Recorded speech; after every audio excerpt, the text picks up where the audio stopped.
আসসালামু আলাইকুম বন্ধুরা, এই দেখুন আমার ক্যারেট ভর্তি সুন্দর ও সতেজ পুঁইশাক। এই গাছগুলো বীজ বা চারা থেকে করা হয়নি, এটি কাটিং থেকে করা।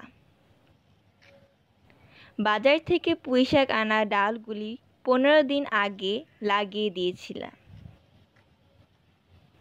দেখুন বন্ধুরা, এই অল্প সময়ে কত সুন্দর সতেজ ক্যারেট ভর্তি পুঁইশাক হয়ে গেছে। বন্ধুরা, আপনারাও এভাবে কাটিং থেকে চারা করতে পারেন নিজ নিজ ছাদ বাগানে। ওকে বন্ধুরা, সবাই ভালো থাকবেন। নতুন নতুন ভিডিও পেতে আমার সাথে থাকবেন। বন্ধুরা, লাইক, কমেন্ট ও সাবস্ক্রাইব করে পাশে থাকবেন। আল্লাহ হাফেজ।